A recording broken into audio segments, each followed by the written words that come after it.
Before we start our session, Sue, I should tell you it's quite normal for a patient to develop feelings for a therapist. It's often a redirection of feelings she may have for some significant figure in her life, like a father. They call it transference. It can often be of an erotic nature. I don't have erotic feelings for you there, Fred. Sure, let's look out for it just the same. Like I said, it's really quite normal. Oh, I don't have erotic feelings for my father either. Sometimes these feelings are beneath the surface. We have to dig a little. The surface can be feelings of contempt or abandonment, anything really. Let me think of an analogy. Let's see if this works. When you were a child, did you ever scan the beach with a metal detector? I think so, but I didn't realize it at the time. My dad told me I needed a special cane for the beach, that it needed to buzz to waken any sunbathers I may be walking towards. But I couldn't touch the ground, otherwise it'd stir the crabs. Still, sometimes my cane, it would start screeching, and my dad would say that my cane was crying because it saw a dead crab and that we'd have to stop so that he could bury it.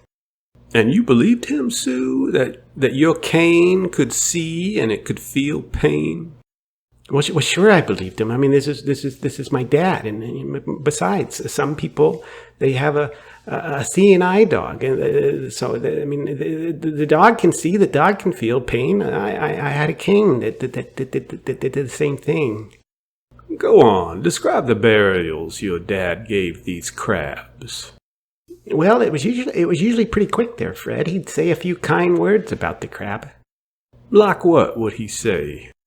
Well, I don't know there, Fred. It was unprepared. He'd say it was a good crab, that lived a good crab life, that it breathed the same air as he and me, and Jesus, and Genghis Khan, and the crab is in all of us, and all of us are in the crab.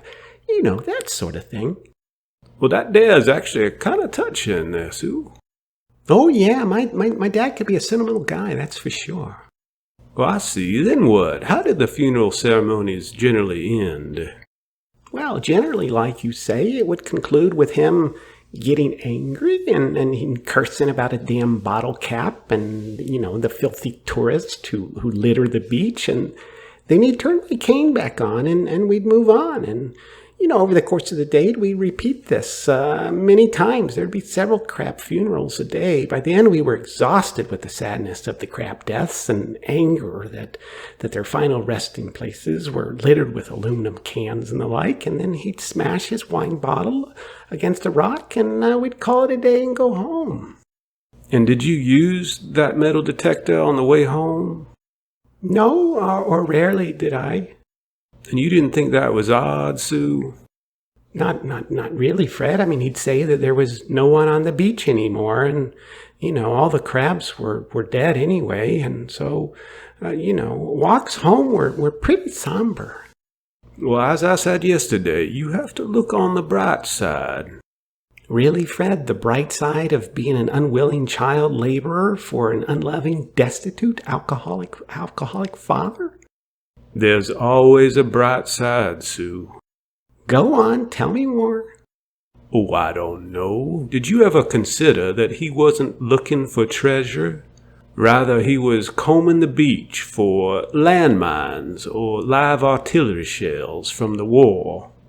I mean, maybe he was trying to make the beach safer for children to enjoy. Maybe he got so upset when he found one, he wasn't burying a crab, he was surgically defusing a bomb.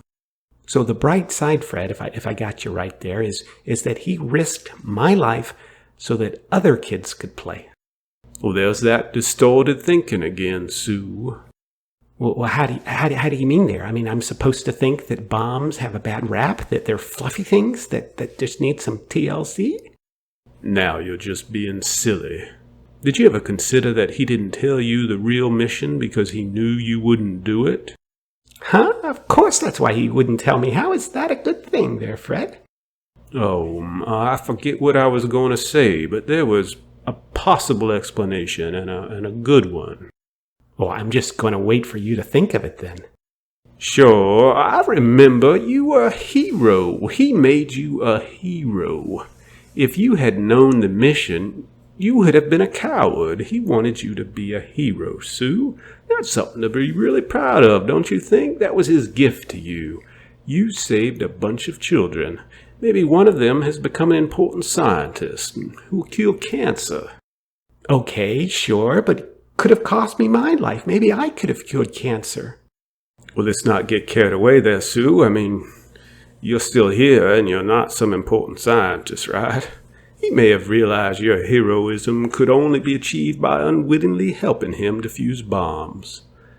That's a meaningful life. I mean, we can't all be important scientists.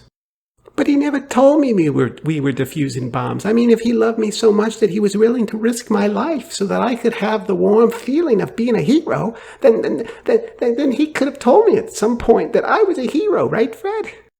There's that distorted thinking, Sue. I've read so many stories about heroes. It's like winning a lottery. It's rarely a happy ending. Take the paramedic who pulled baby Jessica from the well.